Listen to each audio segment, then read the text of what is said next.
미국이 화웨이를 포함한 중국 통신 장비 업체 퇴출 움직임에 본격적으로 나섰습니다.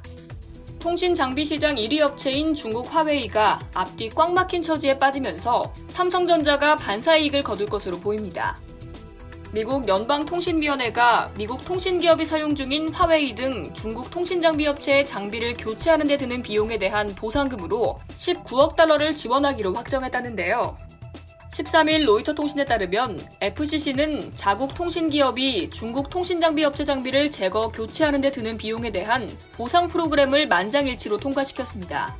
이 보상 프로그램은 미국 내 규모가 작은 통신회사에 화웨이, 중싱통신 등 중국 통신장비 업체의 장비를 제거하거나 교체하는 비용을 지원해줍니다. 범위는 1,000만 명 이하의 고객을 보유한 기업으로 확정했죠. 이는 미국 내 중국 통신회사들의 입지를 더욱 축소시키려는 의도로 분석됩니다. 그동안 미국 정부는 화웨이, ZTE 등 중국 기업과 대립각을 세워왔는데요. 화웨이와 ZTE가 백도어를 통해 고객들의 개인정보를 유출한다고 판단한 겁니다. 지난해 FCC는 화웨이와 ZTE를 통신 네트워크에 대한 국가안보 위협으로 지정했었죠.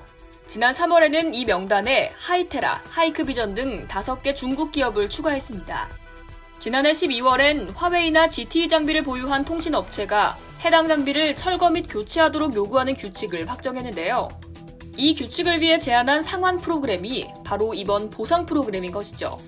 제시카 로젠워슬 FCC 위원장 대행은 이들 장비는 외국에 의해 조작, 중단, 통제될 수 있는 심각한 위험이 있다며 국가안보를 저해할 수 있는 장비를 뿌리 뽑을 때까지 네트워크, 기지국, 라우터를 평가하겠다고 말했습니다. 한편 전 세계적으로 LTE에서 5G로의 네트워크 대전환이 이뤄져 수주 경쟁이 치열한 가운데 삼성전자가 통신장비 시장에서 화웨이, 에릭슨, 노키아 3강 체제를 깰 수 있을지 주목되고 있습니다. 시장조사 업체 데로로에 따르면 지난해 4분기 기준 글로벌 5G 통신장비 점유율은 화웨이가 31.4%로 가장 높고 이어 에릭슨 28.9%, 노키아 18.5%, ZTE 10.9%, 삼성전자 7.1% 순입니다. 반가운 건 삼성전자가 올해 화웨이의 텃밭이던 유럽에서 5G 장비 공급 계약을 체결하는 등 선전하고 있다는 소식입니다.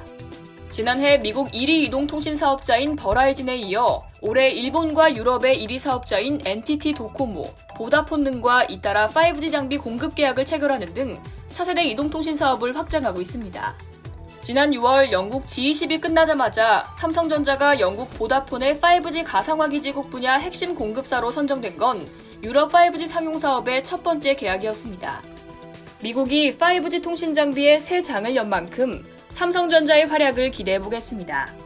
이상 여의도TV였습니다.